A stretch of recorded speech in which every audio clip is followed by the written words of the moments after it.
don't know about this filming setup. We'll see. Hi there, friends. If you're new to my channel, my name's Nicole, and I'm here today to share with you my February favorites. So I don't think I've done a favorites video since November, so some things have kind of stacked up. Although it's kind of a weird mix of favorites, I'm not gonna lie to you. But I'm just gonna go ahead and get straight into it. My first favorite is actually this travel mug from the Theater Cafe. So there we go, if you can kind of see. It's a travel mug. I like it because it has a screw top. It's actually got tea in it from this morning. But it's just really nice. I got it, I can't remember how much it was at the Theater Cafe. I think it was like 8 pounds, maybe 10 pounds. Clearly I didn't pay that much attention, but I've really been wanting one of these. I use it to take my tea-ent class whenever I have morning classes, and it's just really handy, and I like it because it has the Theater Cafe logo on it. So I've been using this a lot in the month of February. As far as beauty goes for my February favorites, I actually have 4 lipsticks and a perfume. So we're going to start with the perfume, and it is the Zoe Sugg Zoella Snowella Body Mist, which I got the giant bottle for Christmas that has a pom-pom on it, which I love. And it's just really nice.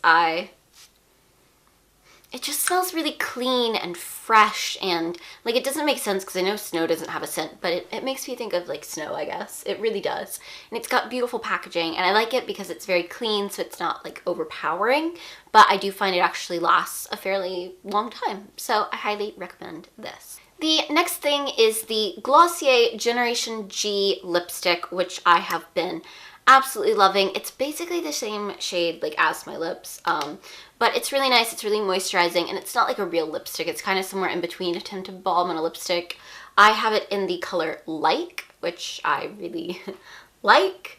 But this basically saved me. I had a horrible cold in January, so I was using this all the time because I couldn't have a real lipstick on because I was blowing my nose so much that it would come straight off.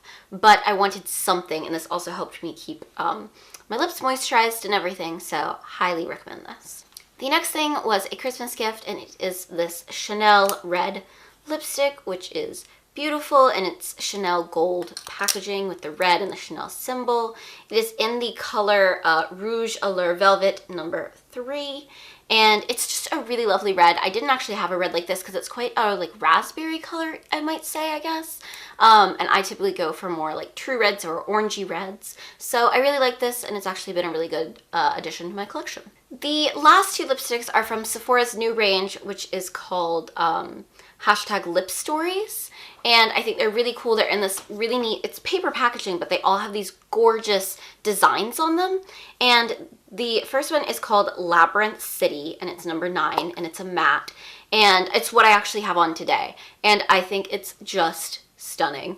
Like, it's such a nice, deep, I don't know what color this is, honestly, like berry color maybe? I don't really know. But I just love it a lot, and it's also, I love the packaging. And in that same range, I got the one called Festival Lights, which is a metal. I'm a huge Tangled fan, if you don't already know, so whenever I saw all the lanterns on it, I had to buy it, regardless of the color. I've actually not worn this out yet, but I have tried it on, and I think it looks stunning. It's like a metallic gold bronzy color. I guess it's kind of bronzy, I guess, but I think it's just absolutely stunning, and I can't wait to find a time to wear this. Moving on, I have 2 things that kind of fall under clothes and accessories. The first one, which if any of my friends are watching, they're probably gonna laugh, is this hair bow, which I actually got several years ago at Forever 21. I need to find, if you know where they sell bows like this, please let me know because I need to find more of them. It is a cloth bow, it's like on a clip, and then it's just like ribbon glued onto that clip that goes long. I have been wearing my hair up like this, like half up, half down a lot, and then I will clip this in over it, especially at night whenever my hair, you know, isn't looking its best. I'll do that and feel a little bit better about it, or sometimes I wear it if my hair is in a ponytail, and then I'll just clip that in right over the ponytail, but I've become like really obsessed with it, and I don't really know how it happened, but I'd say I wear it almost every day of the week. The next item is this Porg sweatshirt, which I think I included in my What I Got for Christmas video. My best friend Andrew sent it to me, and I just love it so much. I just love Porgs. I love Porgs. I know some people didn't like him in The Last Jedi, but I really loved him. And this is the comfiest sweatshirt. He got it the perfect size for me because it's oversized without being like huge. And it's just gray, so it goes with everything. But I just have class on Friday, so I've been wearing this a lot. Or sometimes I wear it Wednesday morning to class because I always have to come back to my apartment before I head to work or to my internship after. So I've been wearing it quite a bit lately. So as far as like media goes, I have a book, a TV show, a movie, and 2 theater shows, a musical, and a play to talk to you about. That's quite a bit, I know. Let's start with the book. Now, in truth, I've not actually finished this at the time of filming, but I think I will have finished it by the time this video goes up. It is A Tale of Two Cities by Charles Dickens. I have this beautiful Penguin English Library edition of it. Now, you may know that I am a volunteer at the Charles Dickens Museum, so I thought that it was high time that I read some Dickens, and I was told that this was a good one. It's not super, super long, as you can tell, so I thought it was a good place to start, and I'm actually really enjoying it. I wouldn't say it's one of my favorite books I've ever read, but like it's quite good. It's basically set in between Paris during the Revolution, right at the beginning of it, and London. It follows several characters, a doctor who was, I think, in the Bastille prison and then got out and left for London, his daughter, Lucy, who I love. Lucy's definitely my favorite character. And her husband, who's a like ex-French aristocrat who has immigrated from Paris to London and kind of deals with how the revolution ends up touching their lives. It's really interesting. Like, I actually am enjoying Dickens writing a lot more than I thought that I would, so I'm really excited about this book. The next thing that's been my favorite in the month of February is the TV show Downton Abbey.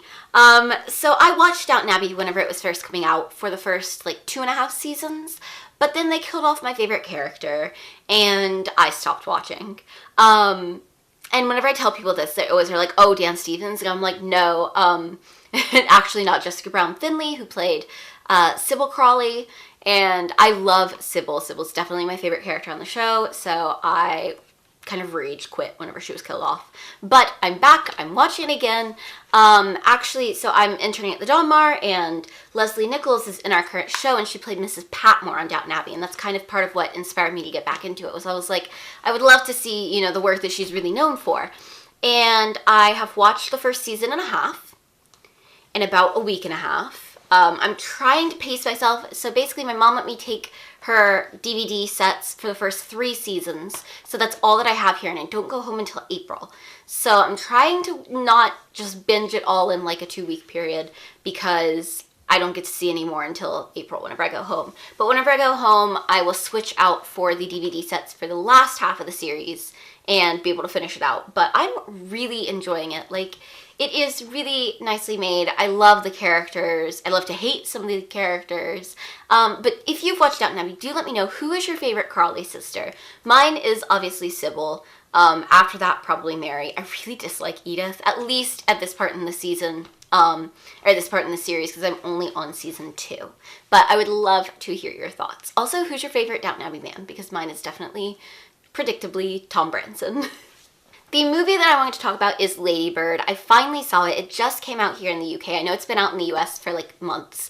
But I saw it, and it's such a stunning film. Saoirse Ronan and Laurie Metcalf give such good performances, as do, I'm not sure how you say his last name, but Timothy, is it Chalamet? Something like that? Anyways, he's great in it too. I just really enjoyed it. I feel like it was so relatable, having been a high school student in the States. There was so much that I related to in it, and even the things that I'd not experienced were things that I'd watched friends experience a lot of the time. I have to say, it really hit on the nose, 2 types of guys that I was interested in high school. But it really is a stunning film. I really hope that it does well at the Oscars this year, and I'm trying to get through some of the big Oscar contenders, so right now, that one definitely has my heart. I know I have a York Realist program. And to finish up, I have 2 shows that I want to talk to you about. The first one is The York Realist, which is the play that's currently on at the Donmar Warehouse. Now, I've seen this twice now. I saw it first preview through being an intern at the Donmar, and then I won Young and Free tickets, which are tickets that the Donmar gives away for totally free in a ballot system to people 25 years old and younger, with my friend Rihanna the other night, and it's just stunning. I don't want to like give away too much in case anyone who watches this is going to see it, but it's basically a gay love story set in York in the 1960s about two men played by Ben Batt and Jonathan Bailey, who are both absolutely stunning in their roles. I think that they're just both incredible, and they're both really nice guys as well. But it also is kind of about the tension between London and the countryside, and London and the north in particular, and I just think it's a stunning show. The whole cast is really super talented and very well suited to their roles. The set itself is stunning. It has a working kitchen in it, which I think is so cool.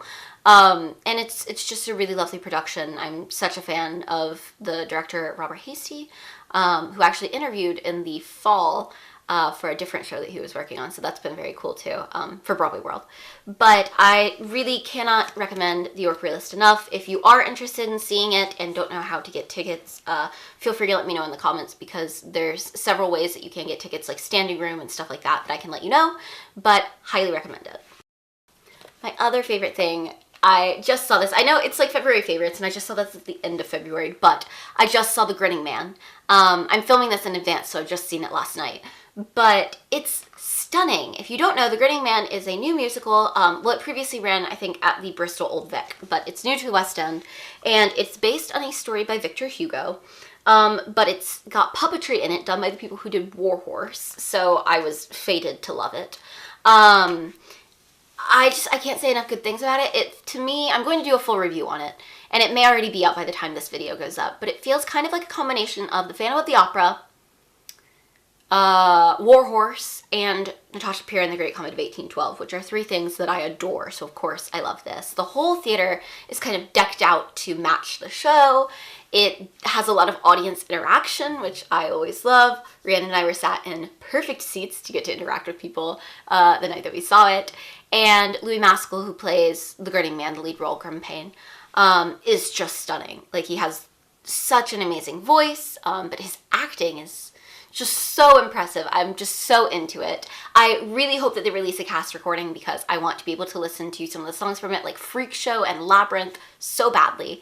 But it really just is a stunning show, and I'm always such a fan of seeing and supporting new work, especially in musical theater, because so often all that we get are revivals of older shows. Definitely, if you're in London, try and go see The Grinning Man, because it's just stunning. It's like, honestly, so unique, so unlike what I've seen before.